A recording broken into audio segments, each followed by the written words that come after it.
Bien le bonjour tout le monde, bienvenue à cette autre édition de Conseil de vie de Fantasy en compagnie de Simon et Danny What's pour up? la dernière édition de la saison 2024. Voilà, on clôt la saison. Et voilà, on boucle la boucle. Toujours sur les Gaviscons, Simon, dû à Oui, la bouffe du Super Bowl. j'ai quand même été très raisonnable, T'as été raisonnable quand même. mais je tiens à remercier Ce qui Yann est pour son... vraiment pas mon cas. Oh non, non, non, je me Les suis ailes de donné. poulette se sont fait aller. Écoute, on avait un paquet Costco à passer, donc. Ouais, OK. Donc, au moins 240, hein, comme on connaît les paquets Costco. Ben, je sais pas, là. Mais ça s'est fait en 2 batchs. Ah, ça aide toujours à mieux faire passer. Et merci à Kendrick Lamar de m'avoir pu me permettre d'aller virer les ailes sur le barbecue. Ça a fait. C'était parfait. Écoute, sur le coup, tout le monde se disait pire spectacle de la mi-temps ever. Non, non, non. Ça, ben, continue ton point, mais je suis pas d'accord. Mais pour avoir lu beaucoup de choses et beaucoup d'articles et d'analyses sur le spectacle de la mi-temps, je me suis rendu compte de la richesse que le spectacle pouvait apporter. T'exagères un peu, là. Non. Puis, il y avait beaucoup d'éléments intéressants. Mais le problème, c'est quand il faut que tu aies des explications pour comprendre tout ce qui se passe dans le spectacle, c'est là où il y a peut-être certaines failles, disons, au niveau du spectacle. Mais voilà, quand on sait, quand on en apprend sur la fameuse dispute amicale ou non. Non. Écoute, déjà là, tu te trompes, man. T'as pas le langage du rap. Faut que tu dises un beef.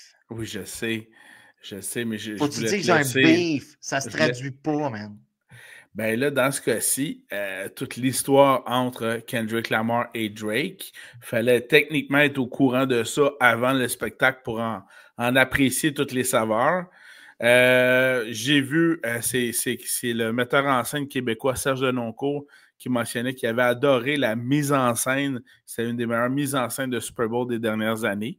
Ce qui, en soi, n'est pas faux, là, le fameux drapeau américain, les danseurs, puis comme les danseurs étaient tous de couleur noire et qui se sont retrouvés à la fin comme des cibles abattues au sol, il y avait une grosse symbolique là qui était assez impressionnante. La symbolique du jeu PlayStation. Serena Williams qui a fait son apparition avec son Crib Walk. Est-ce que je t'ai entendu dire, Simon, que l'affaire la plus blanche dans le show de la mi-temps, c'était la camisole de Serena?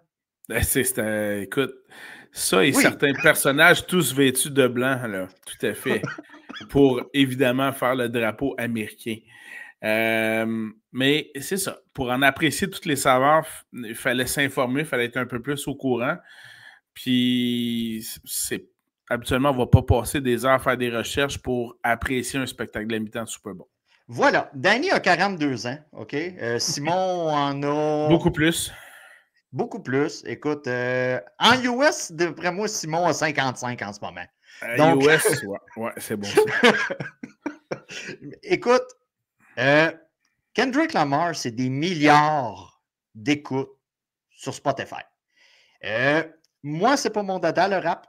La mise en scène, c'était bien, pour pas dire, tu sais, écoute, là, ça, ce qu'ils appelaient les tableaux, le premier tableau. OK, ça découlait, c'était parfait. Ça, j'ai rien à dire là-dessus.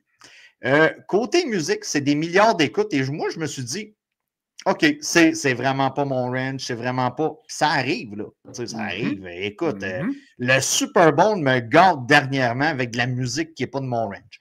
Donc, j'ai demandé à des jeunes en les liffant au hockey ce qu'ils ont pensé de Kendrick Lamar. Parce que autres, ils connaissent Kendrick. Ils ont trouvé ça ordinaire. Oh, ouais. Ouais, écoute. Et moi, personnellement, j'ai comme opinion que si tu dois te faire expliquer quelque chose, c'est que ça a été mal fait. Ça a été un peu un trip de... Le gars s'est payé un trip pour défoncer la gueule à Drake. Moi, c'est le même que j'ai vu ça. C'est vraiment ça. Surtout que, quand tu apprends à travers différentes lectures recherches que Serena, c'est une des ex à Drake. Ça, je le savais pas, puis je suis quand même assez mondain là, dans mes potins. Là. Ben, moi non plus. Ça, je le savais pas. Puis là, en plus, tu sais, je veux dire, je sais pas si elle est mariée, là, mais en tout cas, elle est en couple avec un blanc, elle a 2 enfants avec. En tout cas, Ouais, mais ça ajoute une autre dimension, le fait que ce soit Lex à Drake dans le beef que les deux pouvaient avoir ensemble. Ouais, mais tu sais, il y a un petit côté de moi qui se dit « Get over it ». C'est sûr. Tu sais, écoute, là. Je suis entièrement d'accord avec toi. Et vous parlez à un gars que ça fait tellement longtemps qu'il est avec sa blonde qu'il n'y a plus d'ex. L'ex perd son droit de s'appeler un ex au bout de 15 ans. Donc, OK, peut-être pour Serena puis Drake, là, mais non, c'est ça. Écoute, get over it, fille. T'es championne du monde de tennis plusieurs fois.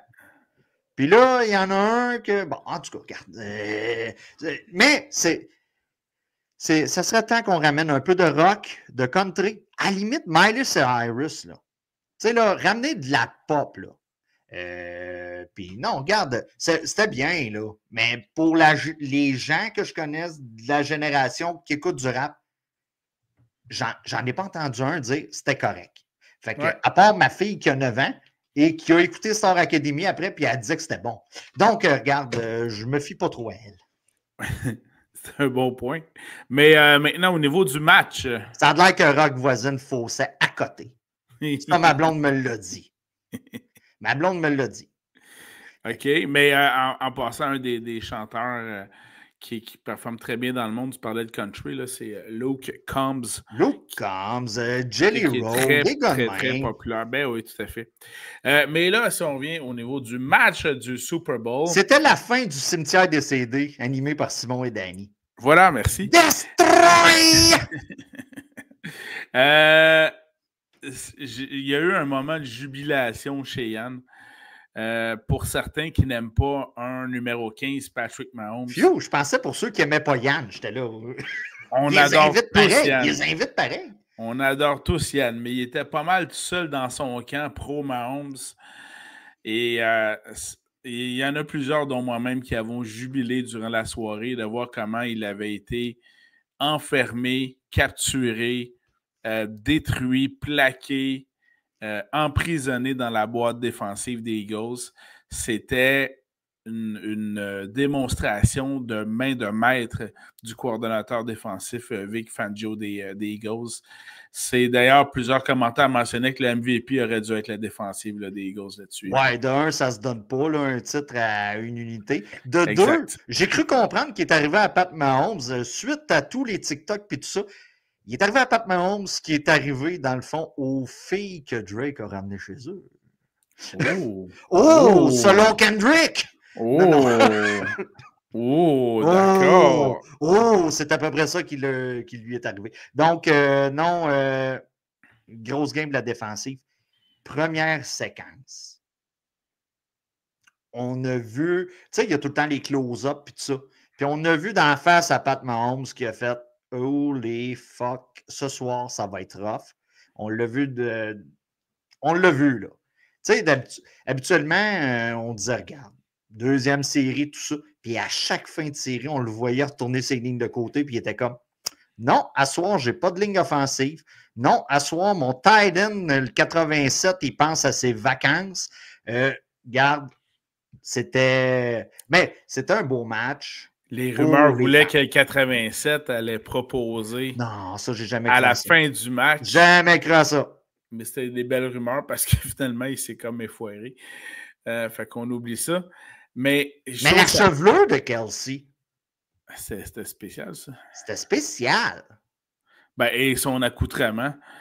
Ouais, de ressortir en pyjama. En fait, c'est pas un pyjama, mais.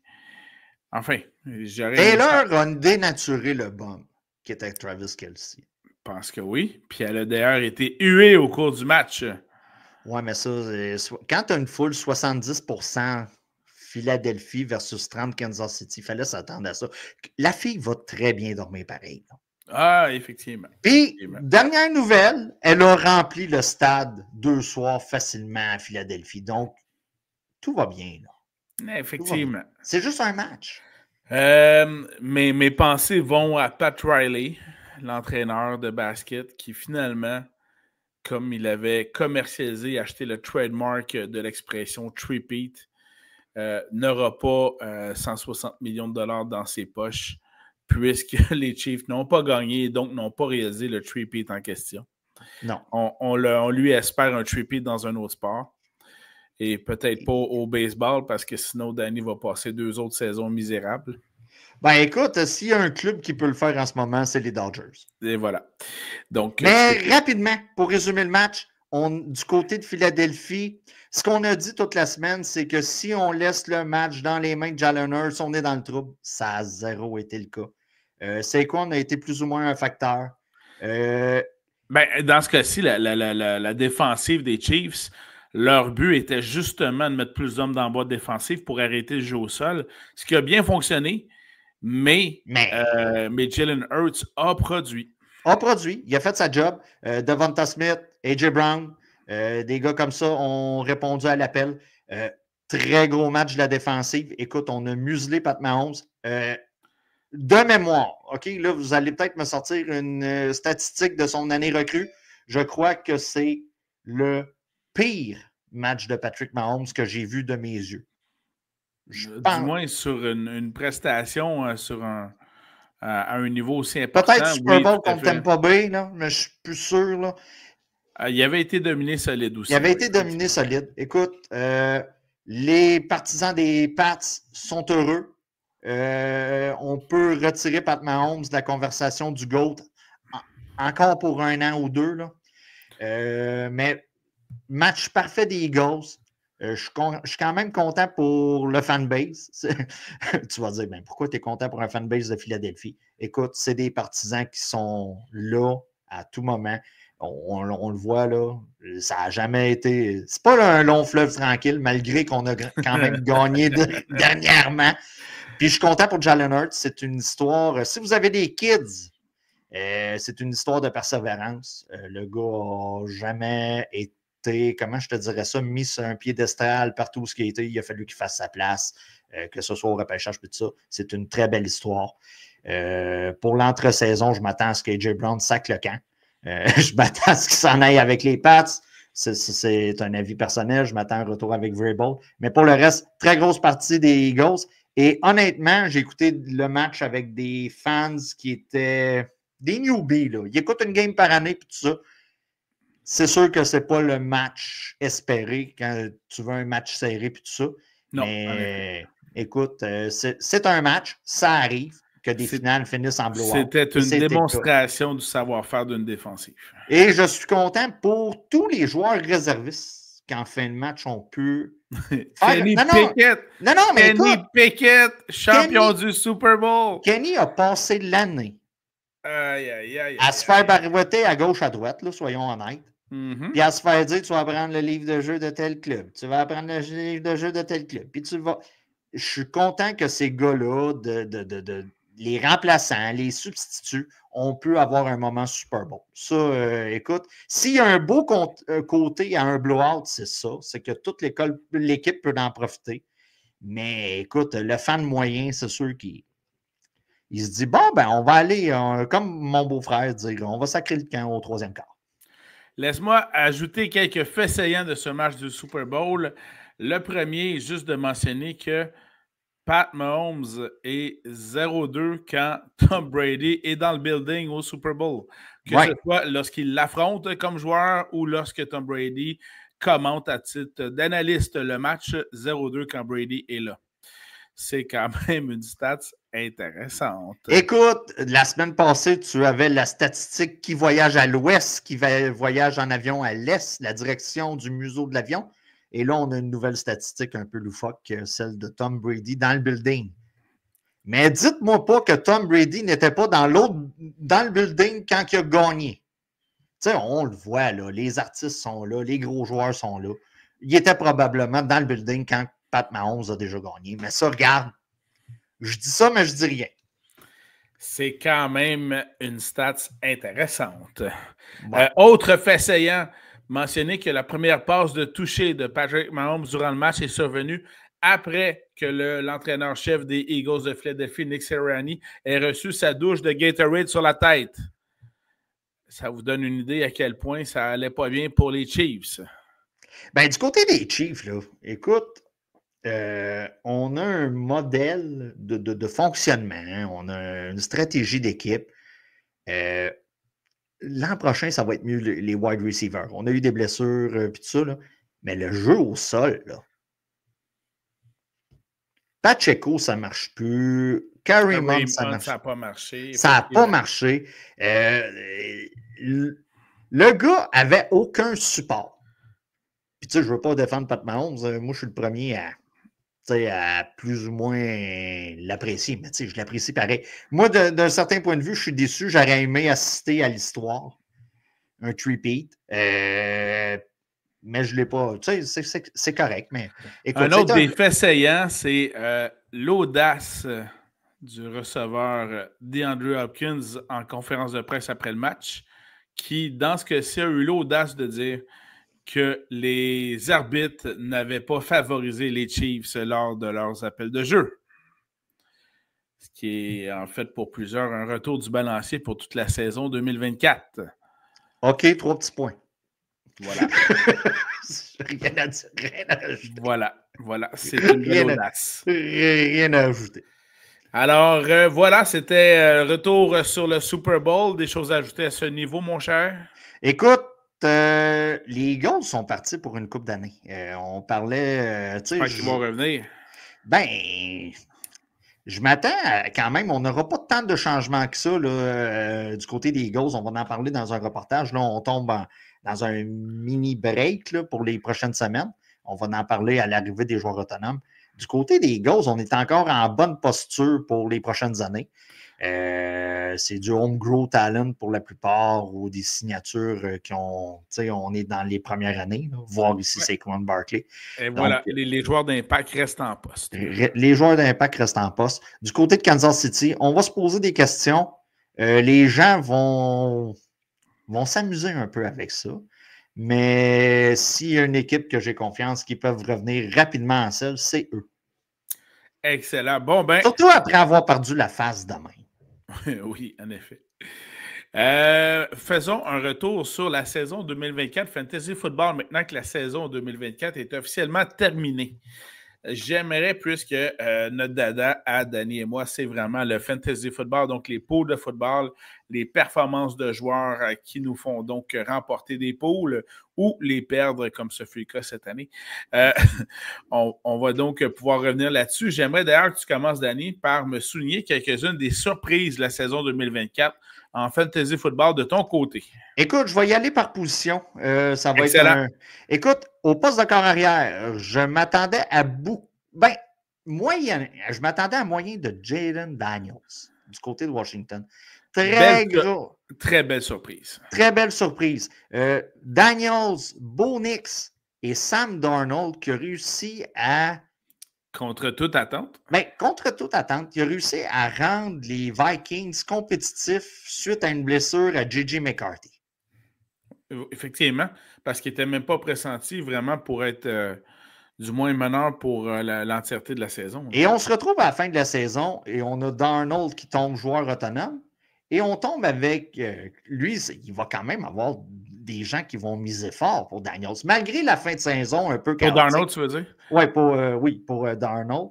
Il va avoir une petite fin chaotique, mais il va quand même aller chercher son moton à quelque part. Bo Nix, Daniels sont des options intéressantes pour vos dynasties. Ce qu'on n'était pas certain en début de saison, maintenant, c'est une certitude. Exact. Si vous avez ces gars-là dans vos alignements, Bo Nix, il peut être sneaky pour l'an prochain. Poste de running back. C'est quoi tes belles surprises de ce côté-là? Chase Brown. Oh! Chase Brown. Bien, le joueur canadien. Je ne sais pas si tu te souviens. Monsieur Pinties, si vous avez... Oui, les annonces... Les annonces Pinties. Du côté des Bengals, on se demandait qu'est-ce qui allait arriver avec le champ arrière. Oui, suite au départ, entre autres, de Joe Mixon. On avait le choix entre deux, et c'est Chase Brown qui a pris la pole, carrément. C'était un gars qui était sélectionné environ dans les alentours 9e, 10e ronde dans vos repêchages, là, en mode redraft ou ce qu'on repêche à partir du début. C'est un gars qui sortait très tard et vous avez eu un billet de loterie gagnant avec Bucky Irvin du côté de Tampa Bay. Wow, oui, j'aime bien. J'ai aimé sa saison. Le gars, un futur prometteur. Il a réussi à aider Tampa Bay. D'un point de vue fantasy, c'est un gars que vous avez été chercher tard. Là. Oui. 6e ronde en montant. Il a eu un excellent rendement pour la place que vous l'avez choisi. C'est pour ça, personnellement, que je l'ai mis dans mes surprises de la saison. En Dynasty, le gars, ça est top 10 l'an prochain. On ne peut plus d'accord avec toi. OK, bon, je pensais, t'avais la face d'un gars qui voulait obstiner, mais non, la face puis l'argument n'avaient pas parlé un à l'autre. C'est correct comme ça. J'aimerais mentionner l'excellente saison de wide receiver recrue. Brian Thomas Jr. Impressionnante saison. Le gars avait rien comme QB, là. OK? C'est effectivement ça. Il n'y avait rien. Et dans le groupe des wide receivers qui n'avaient rien comme QB et qui ont très bien performé, Malik Neighbors, du côté des Giants. Si vous avez ces deux gars-là en Dynasty, vous les gardez pour les prochaines années. Écoutez, attendez-vous à une meilleure production avec un meilleur corps arrière. Et McConkey, du côté des Chargers, si vous regardez les statistiques à partir de semaine 9, le gars est top 5 à la position. Donc, avenir prometteur. On a peut-être un remplaçant pour Keenan Allen, si vous l'avez dans vos équipes.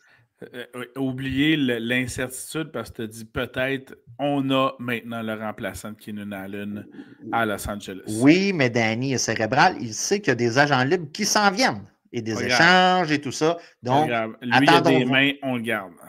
Ouais, il a des mains, il est petit, il court, ça va bien. Position de tight end. Bon, Brock Bowers. Écoute, ça a été la surprise, personnellement. Le gars a fini premier, là. Oh, oui. Le gars a carrément... Et solidement, là. OK.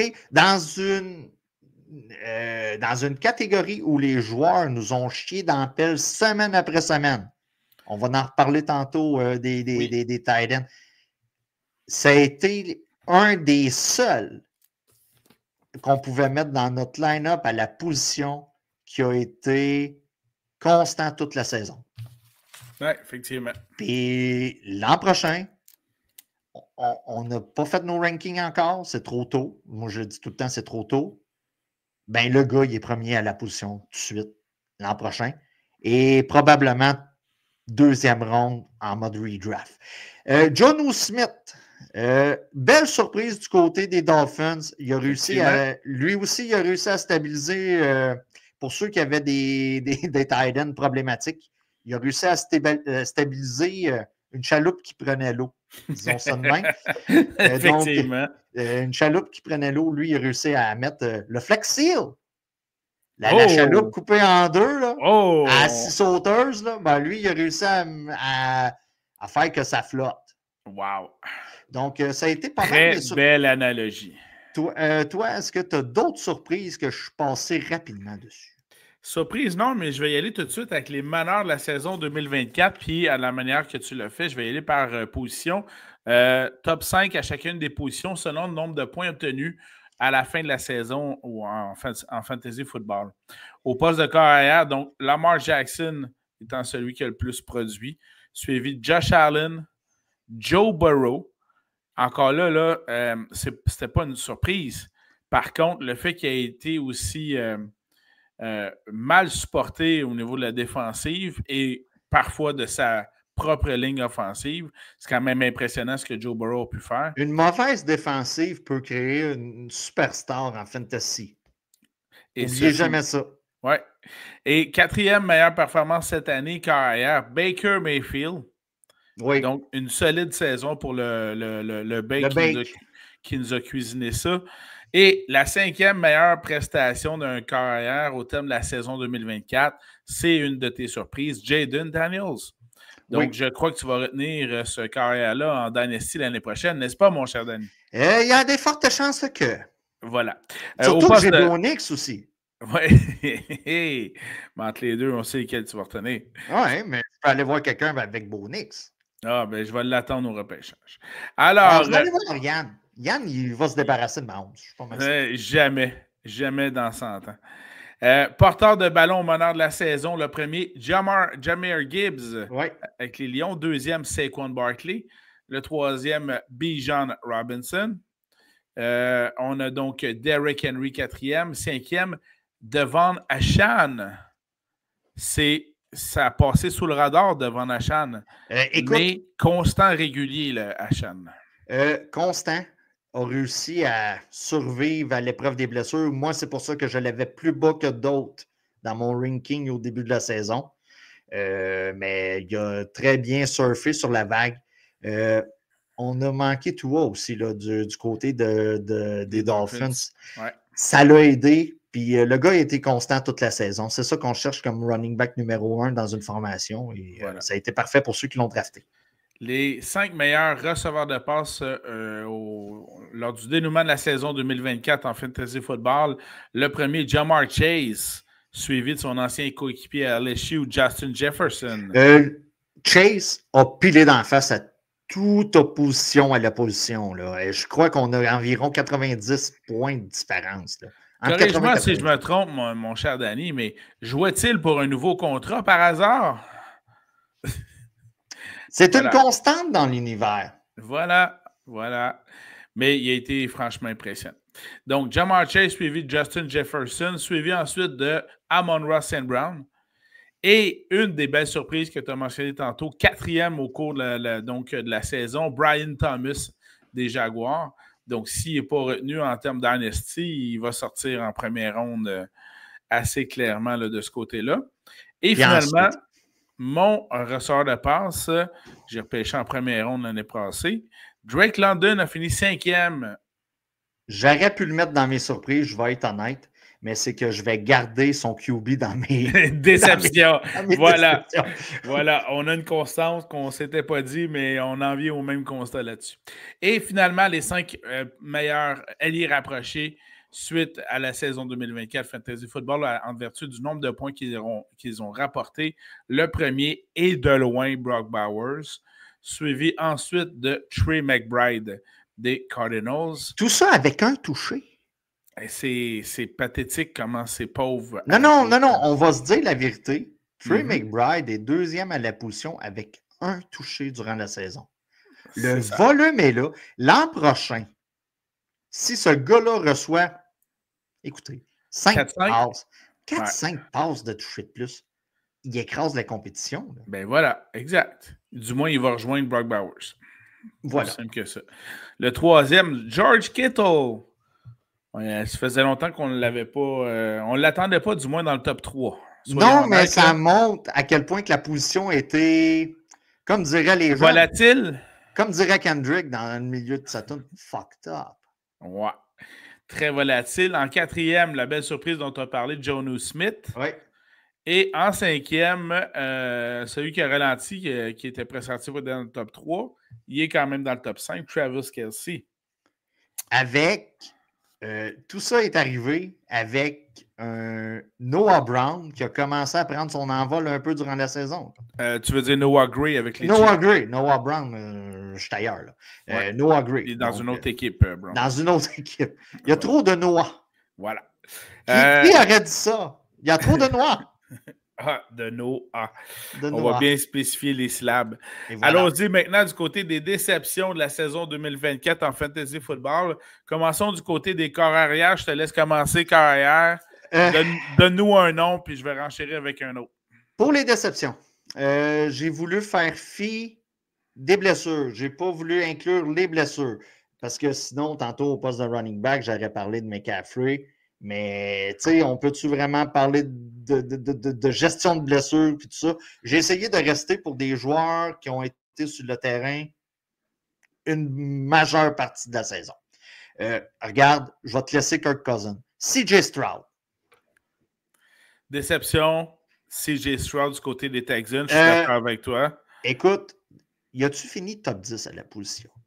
Je pense que non. Je vais vérifier ça tout de suite. C'est un gars, on voyait cette année l'attaque des Texans. On la pressentait pour être très, très haute. Très friendly. On a eu des passages à vide du côté des Texans. Il y a eu du questionnement. J'ai vu des ligues où ce que CJ Stroud s'est fait dropper. Carrément. Hey, écoute, il est entre top 15 et top 20, CJ Stroud. OK, c'est pas qu'est-ce qu'on figurait là. C'est une réelle déception là, de ce côté-là. Est-ce que ça va modérer nos ardeurs pour l'an prochain? Oui. Mais c'est l'année 2. Écoute, on va prendre ça comme un step down. Les classements vont arriver, les mouvements de joueurs autonomes, les repêchages. On va essayer de se faire une tête à partir de là. Mais cette année, facilement, on peut dire que c'est une déception. Pour celui qui est 25e carrière, Kirk Cousins, déception de 160 millions du côté des Falcons d'Atlanta. J'ai quand même de la misère un peu à le mentionner que c'est une... Quel âge a Kirk Cousins? Il y a l'âge, en passant, tu donnes un contrat de 160 millions à un gars qui venait de se faire blesser au tendon d'Achille. C'est direct à son âge, tu ne sais même pas comment il va rebondir de cette importante blessure pour un corps arrière de cet âge-là. Qui n'est pas celui qui va courir le plus, mais qui a besoin d'une certaine mobilité pour échapper à la pression dans la pochette. C'était misé gros. Mais bon, on a beaucoup ri du DG des Falcons quand il a repêché un autre carrière en première ronde. Et finalement, son move a été judicieux. D'un certain point de vue, si vous jouez à Madden, que vous êtes le dirigeant d'un club, voir ici, et que vous faites la même manœuvre que le DG des Falcons, c'est probablement un move gagnant. Mais puisqu'on est dans la vraie vie, et qu'on joue avec de vrais êtres humains, avec des vraies parties de corps, puis des vrais muscles, puis de la vraie récupération, puis tout ça, écoutez, ça a été plus rude. On l'a vu avec Aaron Rodgers, on l'a vu avec Kirk Cousins. Une blessure au tendon d'Achille, surtout quand il a déchiré, c'est compliqué. Donc, j'avais de la misère à le mettre un peu, mais on avait énormément d'attentes. Moi, je le mettais dans mes sleepers au début de l'année. J'aurais dû dormir sur le cas, carrément. Là. Donc, on le met, là, mais c'est sûr qu'on avait plus d'attentes. Bijan a quand même produit, Drake London a quand même produit. Imaginez si ces gars-là auraient eu un corps arrière qui aurait eu moindrement de bon sens. Parce que là, on a une séquence d'au moins, je pense, c'est 5 matchs de suite de la part de Kirk Cousins avec 0 passe de toucher puis au moins 2 ou 3 interceptions. Ça fait mal là, de ce côté-là en termes de production fantasy football. Là. Voilà. Autre carrière qui est une déception, j'en ai un autre. Oui. Oh, Anthony Richardson. Ben, je l'avais. Tu l'avais dans ton équipe également aussi? Oui. Mais c'est compensé en draftant Daniels. Voilà, exactement. Puis Anthony Richardson, écoute, finit dans le top 25. On rappelle qu'il y a 32 équipes dans la NFL. Oui. Donc, c'est pas très fort de celui très prometteur que plusieurs, nous, mais également d'autres analystes et certains experts, plaçaient Richardson dans un top 5, top 10 là, en termes de fantasy football au niveau des carrières. Grand problème de durabilité sur le terrain pour Anthony Richardson. Ensuite de ça, grand problème de leadership qu'on a cru voir de son côté cette année. Voilà, ça a été clairement démontré. Le gars est payant avec ses jambes, mais pas avec la passe. Et on l'a vu cette année. Et avec Jonathan Taylor qui est en arrière, avec un gros contrat, où ce qui est payé pour porter la balle, si tu enlèves les portées de ballon au corps arrière, il perd toute sa valeur. Et c'est ça qui est arrivé. L'année prochaine, ce gars-là va être le 2e ou 3e QB de votre formation. Puis c'est ça qui est arrivé cette année. On a un portrait clair. Et les Colts, en général, étaient comme une poubelle en feu. Et oui, effectivement, c'est bien dit. Et puis ça part du leadership que lui a créé. Oui, tout simplement. As-tu d'autres corps arrière qu'on peut qualifier de déception pour la saison 2024 de Fantasy? Rapidement comme ça, c'est tout. Mais alors, allons-y du côté des porteurs de ballon. Déception durant la saison 2024 Fantasy Football. contrairement à toi, je ne ferai pas fi des blessures. OK. Ce qui fait que dans un premier cas, ma première déception, c'est le groupe au complet des porteurs de ballon des 49ers de San Francisco. Bâtard de merde. Premièrement, de ne pas nous dire que Christian McCaffrey, au début d'une saison, est gravement blessé. Ça, c'est pas juste. Ouais, mais qu'est-ce que j'ai déjà dit pour ça, Simon? Qu'est-ce que j'ai déjà dit pour ça? Les gens des formations de la NFL se foutent de nos équipes fantasy. Oui. Puis là, tu penses avoir trouvé une petite merveille en Jordan Mason. Et puis lui-même se fout sur le ER après quelques semaines. Tu as son remplaçant qui se blesse également aussi. Bâtard, un peu de stabilité, c'est tout ce qu'on cherche. S'il vous plaît. Voilà. Come on! Voilà. Rapidement. Breece Hall. Ah, tu me le piques. Je te le pique? OK. Breece Hall a été repêché. Certains disaient de le prendre avec McCaffrey. OK? Oui, on le voyait très haut. On le voyait très haut. Ça n'a pas été ça. Ça n'a vraiment pas été ça du côté de Breece Hall. C'est une déception pour moi. Travis Etienne. Très belle déception. Très belle déception. Il a été dépassé par son second durant la saison et au point que l'an prochain, il n'est dans aucune conversation. Là. À date, il est très loin, effectivement. Il fait pas partie du top 40. Écoute, pour moi, c'est un peu mes déceptions. C'est sûr que la gestion de la blessure de McCaffrey, mais si on enlève Bijan et Saquon du top 10, le restant est une déception totale pour les running backs. La position en général est une déception.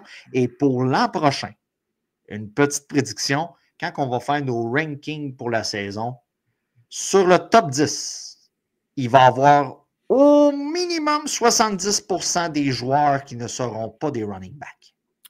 Je te trouve un peu dur là-dedans. Tu parlais de Saquon Bijan. Je vais juste rajouter à ça. Ah, Derrick Henry peut-être? Derrick Henry puis Gibbs. Gibbs, écoutez, l'an prochain, Gibbs, bon, Danny va dire son shit. Gibbs a profité de la blessure à Montgomery à la fin de la saison parce que du côté de Détroit, on utilisait les deux running backs constamment. Mais il y avait quand même des stats intéressantes. Il y avait des stats intéressantes, mais il n'aurait pas percé le top 5 si ça n'aurait pas été des 3 matchs de fin de saison de mémoire. C'est pour ça, l'entre-saison va nous montrer sur quel point on s'enligne. On s'en va vers des comités. Les Lions ont bien performé. C'est sûr que les blessures, la déception en série, mais je vois un monde où des gars comme Derrick Henry, des gars comme Bijan, ça s'en va de moins en moins. Il y a une certaine époque qu'on pouvait repêcher, écoutez, facilement 12 running backs qu'on était certain que c'était des gars pas des studs, mais des gars de 3 essais dans leur formation. Exact. Mais maintenant, on peut les compter sur les doigts d'une main. Donc, c'est vers ça qu'on s'en va et c'est pour ça que je crois qu'au fur et à mesure que les années vont passer, si vous êtes en Dynasty et tout ça, ça va beaucoup aller du côté des wide receivers. C'est là que je crois que la manne s'en va. 2 autres déceptions de mon côté au poste de porteur de ballon pour la saison 2024 de Fantasy Football. Un qui a passé sous le radar puis qu'on s'attendait à beaucoup plus, du moins de ma part, je m'attendais à beaucoup plus de la sienne, c'est Rico Dowdle des Cowboys à qui on donnait le champ arrière au complet. Ah, moi, j'ai marqué Cowboys sur ma feuille. Ben, et c'est parce que là, quand tu prends la peine de re-signer Zeke Elliott, ça veut dire que tu n'as pas de profondeur dans ton champ arrière. Donc, tu donnes ton champ arrière au complet à Rico Dowdle et ça a été lamentable de son côté. Toi, tu as pinpointé, tu as mis ton doigt sur une position, mais moi, j'avais comme un titre de l'équipe, là, et c'est les Cowboys. Un peu comme celle que j'ai fait avec les 49ers, finalement. C'est ça, et les Steelers. Tant qu'à parler, là, la situation des corps arrière a été problématique toute l'année. Vous avez des têtes brûlées comme wide receiver du côté de Pittsburgh, puisqu'on est rendu sur le cas de Pittsburgh. Puis, Najee Harris, là, c'était une année de contrat, lui-ci, là. Ouais. Et puis, Wallen, Jalen Warren. ça n'a pas été un facteur. Donc, ça a été une grosse déception pour moi d'un point de vue overall. Mais je te laisse continuer avec d'autres running backs si tu en as d'autres. Là. Oui, j'en ai un autre, mais juste avant, ça n'a peut-être pas été un facteur parce qu'il y a eu une grève de Post Canada. On va continuer avec Kenneth Walker, qui est pour moi une déception. Oui, il y a eu de la blessure, mais même avant qu'il se blesse et même lorsqu'il est revenu de blessure, c'était pas la vache à lait qu'on a connue l'année passée. Zach Charbonnet en a profité pour se montrer un peu le profil. Puis même encore là, je l'ai trouvé timide. Il aurait pu se montrer le profil beaucoup mieux et plus que ça en l'absence de Kenneth Walker. Du côté de Seattle, j'ai trouvé que c'était une équipe qui se cherchait offensivement cette année. Oui. J'ai cru percevoir un changement à la hiérarchie du côté des wide receivers. Et voilà. Et tout ça vient du fait que ce n'était plus Pete Carroll qui coachait le club. Donc, tu sais, on parle d'année de transition, on prend un guess, on se dit Walker va être. C'en est un qui a écopé en plus des blessures. Parce que, bon si tu as repêché Walker, tu as bien fait, là. Je l'ai repêché, moi, première ronde. Oui, tout à fait. Sur papier, là, moi, je suis sorti de chez Dan. Là, bonne sélection. J'étais très heureux. Je me suis dit, il m'a tombé ses genoux, je suis bien content. Finalement, regarde, des fois, on tire la mauvaise carte. Et voilà. On continue les déceptions du côté de la saison 2024 Fantasy Football. Allons-y du côté des receveurs de passe. Puis là, avant que tu me le piques tout de suite, George Pickens. OK, j'ai plus rien d'autre à dire. Vas-y, continue. George Pickens en est un pour moi. Tête brûlée. Situation au corps arrière, ça n'a pas aidé. OK, soyons honnêtes. Là. Hey, écoute, Drake London n'a pas été gâté puis a fini 5e. Fait que Pickens, là, step up, man up, fais un homme de toi. Arrête de bougonner, arrête de chercher les late hits sur des gars sur lesquels tu veux te venger sur le terrain. Concentre-toi à attraper le ballon puis courir tes tracés. J'ai-tu dit que c'était une tête brûlée tantôt quand j'ai parlé des Steelers? Oui. OK. En gros, tu as mis plein de mots pour résumer ce que j'avais dit. Deebo Samuel. OK, d'un côté de nouvelles, le gars cherche à se faire échanger. Bonne chance. OK. Ta valeur n'est pas grande, le gars. La valeur n'est pas grande. C'est peut-être tout ce qui est arrivé du côté des 49ers.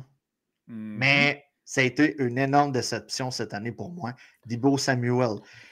Moi, j'ajoute receveur de passe, déception, Michael Pittman avec les Colts. Ouais, mais lui, il a souffert de tout. London a souffert, il a fini 5e. Ouais, mais. Puis Pittman a du talent, si on le sait. On va en parler d'un dans pas long qui a souffert du côté des Falcons, tu vas voir. Tyreek Hill. Oh, ouais, j'avoue. Tyreek Hill. OK, je crois qu'il n'a pas fini top 10 à la position. Top 10. Je te confirme. Démêlé avec la police durant la saison. Le gars a eu plus d'enfants que de touchdowns cette année-là. Oui, top 18 en passant. Top 18, mais écoute, quand même. Mais c'est pas... non, on s'attendait à c'est pas pourquoi ça, qu'on l'a repêché. C'est pas dans quoi qu'on a mis nos billets. Donc, et là, j'y vais avec une recrue. Marvin Harrison Jr. qui était sélectionné dans nos rankings, il était top 10. Tu oses y aller avec une recrue, déception. Oui. J'adore ça. Continue. J'ai vraiment une opinion tranchante en ce moment. Donc, non, c'est ça. Marvin Harrison, on s'attendait à beaucoup. On se disait, c'est le seul gars. C'est le stud. Certains l'ont choisi avant Malik Neighbors, avant Brian Thomas, puis avant McConkey. Ça fait mal, hein, Fred? Et Fred a quand même terminé 2e, alors bravo. Oui. Non, écoute, Fred a super bien drafté pour un gars qui coachait en même temps, là. Quand on parle qu'une part de chance en fantasy football, OK, on s'entend là. Donc, Marvin Harrison, d'un certain point de vue, la valeur est à son plus bas pour l'entrée-saison. Si tu vas aller le chercher, vas-y, là. Mais, tu sais, mettons, on parle en draft de recrue, là. C'est même pas un 3e round pour ce gars-là, là. Essaye-le, on sait jamais. Puis, ça se peut que tu écoutes la première saison. Hein? Il y a eu des bonnes passes, il y a eu des mauvaises passes, inconstance. Kyler est inconstant. Lui, il est rentré dans le trend là-dedans. C'est le fils de l'autre. La pression de tout ça. Écoute, mais pour moi, je n'ai pas le choix de le mettre dans les déceptions. Il était top 10 à la position. Certains l'ont choisi en 3e ronde. Comme wide receiver numéro 1 de leur formation. Puis ça part mal. Ça a mal parti votre saison. Excellent. As-tu d'autres receveurs de passe comme déception de l'année 2024? Non, on s'en va au tight end. Ça va être Alors, rapide. du côté des alliés rapprochés, j'y vais tout de suite avec celui qui a échappé la balle en finale. Pas en finale, mais en match éliminatoire. En série. En match éliminatoire. Mark Andrews du côté des Ravens, non pas pour cette attrapée-là, quoi qu'il aurait dû le faire, mais pour l'ensemble de l'œuvre de la saison 2024. C'était une saison pas très fameuse, notre ami JP qui l'a dans son équipe. Écoute, il a fini 6e officiellement, Titan, mais c'est parce que c'est un habitué du top 3 depuis quelques années. Alors, c'est une drop. Saison en 2 temps pour lui. Semaine 1 à semaine 9 de mémoire, quelque chose comme ça. Hey, écoute, il a été relâché pour Likely, là. OK? Dans plusieurs équipes. Si vous l'aviez en fin de saison, il vous a aidé dans le stretch. Saison en 2 temps. On cherche de la constance. Ce que tantôt que je disais au sujet de Bowers puis Jonnu Smith, lui, il ne nous l'a pas donné. Sam Laporta, même, faites bis. Tu sais, là, en musique, le bis, là, on répète le refrain, là. Même refrain pour Laporta. Fini top 8 en passant. Oui, fini top 8. C'était notre premier gars. c'en est un dans la formation qui a subi l'émergence de Jameson Williams. OK? Oui, très bon point. C'en est un dans le groupe. Amon-Ra St. Brown a baissé un petit peu, juste assez pour faire le top 3. C'est pas un piochon, là. Mais normalement, la production était plus haute. Jameson Williams a comme été chercher des parts de ballon et ça l'a coûté. Kyle Pitts, on s'attendait cette année à la... Écoute, à la fin de la disette. À la fin de la disette, on se disait, enfin, il y a un corps arrière qui a du bon sens. Enfin, il y a un corps arrière qui va le voir. Enfin, ben, c'est ça. On ne le draft plus. Donc, top 15. Top 15, voilà. Voilà. Kyle Pitts, pour moi, est une déception. Je l'avais mis top 10. Puis écoute, puis je me demande si je ne l'avais pas mis top 6. Il faudrait rewinder là, nos vies. Et il y a comme pas mal de cassettes et pas mal de DVD. Donc, non, c'est ça. Kyle Pitts, pour moi, est une déception. On s'attendait, on se disait, c'est l'année, c'est là ou c'est jamais. Ben, ça sera jamais. Je te confirme qu'il s'agit effectivement de l'année où je laisse finalement et enfin tomber Kyle Pitts. Ben oui, tu as Brock Bowers. Tu auras tout le loisir de le repêcher l'année prochaine.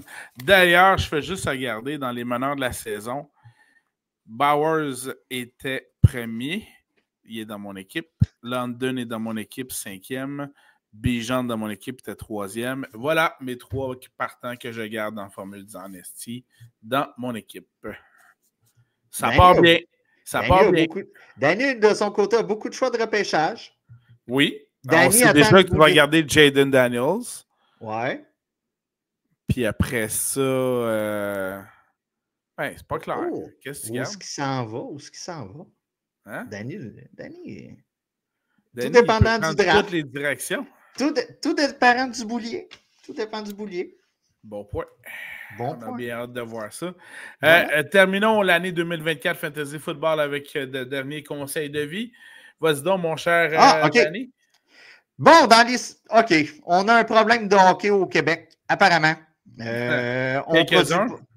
On ne produit pas assez de joueurs pour la NHL dans une mondialisation du sport. On ne produit pas assez de joueurs pour la NHL. Et aujourd'hui, l'ancien joueur de hockey, Enrico Ciccone, a soumis l'idée qu'on enseigne le patin à l'école. Pardon? L'ancien joueur de hockey, Enrico Ciccone, a soumis l'idée... Qui se débrouillait si bien sur patin. Écoute, s'il y en a un qui était reconnu pour être une gazelle sur la glace, c'est Enrico Ciccone. Le gars a joué dans le show. Je respecte, là. Mais bon, blague à part, il a soumis l'idée que nous apprenons le patin à l'école. Simon, développe. Comment je te dirais bien ça? Avec 2 périodes d'éducation physique par 9 jours d'école. Bonne chance. Bonne Puis là, chance. OK, moi, de mon côté, j'aimerais, en tant que parent, qu'on me laisse certaines responsabilités de la vie. OK? Genre, faire le lunch de mes enfants. Ça a l'air niaiseux, mais Danny tient encore à faire le lunch à ses enfants. OK? Danny Premièrement, déteste... c'est une de tes seules implications parentales. Non, je suis très impliqué parental. Je leur sac constamment après. Je les suis à la trace. Excellent. OK? Je leur dis tout ce qu'ils ne font pas de correct dans une journée, je leur dis. Excellent. Donc, je suis un parent responsable. Non, mais j'aimerais... Écoute, comment je te dirais ça? On a un premier ministre présentement qui est à Washington. OK? Puis je l'entends baragouiner l'anglais et je me dis, ça se pourrait-tu qu'on ait besoin que nos enfants soient plus bilingues que mon premier ministre en ce moment? Oui, c'est ça. OK, je rajouterais des périodes d'anglais. J'ai vu mes enfants écrire. Je me dis, ça serait peut-être bien qu'on mette l'emphase sur l'écriture. Là, tu vas dire, ils ont déjà assez de temps pour l'écriture. Mais bon, regarde, c'est ça. Blague à part, le patin. Et ça va être quoi après ça? Ben là, on a déjà de la misère avec nos infrastructures scolaires. Qu'on va leur ajouter une patinoire à déneiger, puis tout ça, puis de la glace à faire, puis tout ça. Puis... Écoute, regarde. Bravo pour l'idée. Dans une place, une école privée, OK. Mais dans une école publique, je te laisse. En tout cas, ensuite de ça, quand tu es dans un groupe de musique qu'on ne parle plus au Québec, OK, j'ai un conseil pour toi. Tu veux qu'on recommence à parler de toi, qu'on rejoue ta musique et tout ça, fais un tweet méchant la soirée du Super Bowl. Oh! Salutations au gars de Noir Silence, le chanteur. Le chanteur. Monsieur Dubé? Quelque chose de même. Et Rudy Kaya, qui ont fait un tweet sur Trump et ça les a comme ramenés dans l'actualité. C'est parfait. Vous avez réussi votre opération. On reparle de vous. Donc, félicitations. Vous avez trouvé le moyen de faire parler de vous. Ben écoute, je dis que j'ai toujours apprécié, chanteur des Vilains Pingouins. Ouais. Ouais, que j'ai été voir en show à de multiples reprises. Danny, il n'a pas vu Vilains Pingouins. Non, la dernière fois qu'ils sont passés, il était à Saint-Boniface. Ils sont rendus là, Vilains Pingouins, là. Ils repassent là souvent. Là. Ils repassent là souvent. Oui, ils repassent là souvent. Et dernier conseil, rapidement. Messieurs, c'est la Saint-Valentin. À ne pas oublier. À ne pas oublier. OK? Dans la folie de nos vies, il annonce de la neige. Donc, je vous rappelle de magasiner rapidement vos cadeaux de la Saint-Valentin. Oui, tout à fait. Donc, voilà. C'est ça. Je débute ma section en mentionnant un petit shout-out. Alors, bravo à l'équipe des Patriotes de Beauharnois, M15C. Club boosté! De mon fils Léonard qui a remporté le tournoi. C'est ce que je dis. Vous avez ce joueur-là, vous avez un club boosté. Et puis, belle prestation de l'équipe au complet. Donc, qui a remporté le tournoi provincial de Saint-Eustache en fin de semaine. Surtout le jeune Saint-Michel qui fait que c'est un club boosté. C'est le Goon qui pogne des pénalités. C'est le Josh Anderson ou le Patrick Laine? Ça dépend des périodes. Est-ce que c'est un Jake Evans qu'on peut plus se départir maintenant? Je te dirais qu'il y a plus de temps de jeu que Patrick Laine en ce moment. Oh! Je suis content de voir que ton coach fait une rotation encore. Voilà, même en tournoi, il fait une rotation. C'est excellent. Alors, bravo. Le fais-tu sniffer du sel d'ammoniac, lui? Non. Le communiqué de presse d'Hockey Québec, c'est bien rendu partout. Il n'y a pas de problème pour ça. Sinon, à ce moment-là, petit conseil à l'équipe libérale fédérale, vous avez eu un excellent sondage avec un possible nouveau meneur qui viendrait ramener les libéraux au pouvoir devant Poilièvre. Alors, mon conseil, n'attendez plus, consacrez le chef et faites en sorte de ne pas laisser Poilievre accéder au poste de premier ministre. Alors, petit conseil, grouillez-vous le derrière. Je ne comprends plus rien, man. Voilà, ce n'était pas des sondages en faveur de Poilievre, mais plutôt en défaveur de Trudeau, tout simplement. C'est ce que ça confirme. Je pense qu'on est du nez pour être dans notre boîte.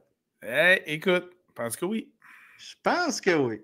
Sur ce fut une très belle saison, encore une fois, Fantasy Football 2024. Merci à tout le monde de nous avoir suivis, que ce soit donc sur Spotify, YouTube, page Facebook et toutes les autres plateformes où d'écouter des podcasts et OnlyFans, bien sûr. Alors, merci beaucoup. Simon a mis des photos de ses pieds, mesdames. Oui, sur OnlyFans. Il s'est fraîchement... Mais il est encore gratuit. Mais il est encore gratuit. Voilà. Profitez-en. Comment je t'expliquerais, Simon? Le but, c'est de faire payer. C'est pas... Ça s'en vient. Là. On essaie de les amener, puis après ça, paf! On les amène. OK, tu vas leur mettre un tarif. Bien sûr. Sûr. Voilà. Et puis sinon, continuez donc à nous écrire, continuez à nous envoyer des messages, à participer à nos publications. On adore ça. Merci beaucoup. Et puis, on va donc pouvoir prendre les publications un peu plus régulièrement et les vidéos à compter donc du mois de mars quand la période des joueurs autonomes dans la NFL va débuter. Et je remercie bien sûr le compadre Danny pour son immense collaboration à ce podcast, ce conseil de vie et de fantasy. Merci à toi, Simon, de garder le ton du podcast un peu plus radio-canadien. Question qu'on n'ait pas des problèmes avec les internets. Voilà. Ben, merci à toi. J'ai vu en France là, les histoires de police du net. Là. Grâce à toi. Aucun problème. On est correct. Phew. Alors, sur ce, portez-vous sincèrement bien. Désolé pour tous les mots méchants que j'ai pu dire. Et on se revoit face à mon futur premier ministre. C'est quoi son prénom déjà, M. Carney? M. Mark Carney, si je me trompe. Mark Carney. Voilà. À retenir. Alors. Hey, écoute, sérieusement, tu tombes dans le coma, OK, pendant 6 mois, OK? Tu te réveilles. Mettons, tu es tombé dans le coma au mois de juin. Tu te réveilles. Là, tu te dis, what the fuck happened? C'est ça. Qu'est-ce que ça qui est arrivé? C'est ça qui est arrivé. Man! Voilà. Ah. Pendant ce temps-là, j'ai mon premier ministre qui est à Washington. À Washington, en train de baragouiner de l'anglais et du français. Very important là, to the Quebec là, that you buying maple syrup. So, voilà. Ça ressemble pas mal à ça. Le doute se pointe et il n'y a même pas de rendez-vous. Hey, ça, là, Saint-Valentin fait jamais ça. Là. T'as pointé chez quelqu'un et t'as pas de rendez-vous avec la fille, là? Ou inverse, là? Non, si tu veux qu'elle t'attende, il faut qu'elle convoque. Là, tu tombes dans du Pierre Chose, là, le gars de TVA, là. Tu te pointes et t'es pas invité, là. Ça finit mal. Non, exactement. Tu perds tes contrats, fais pas ça. Alors, portez-vous bien tout le monde. Merci, Danny. Et à la prochaine. Bye.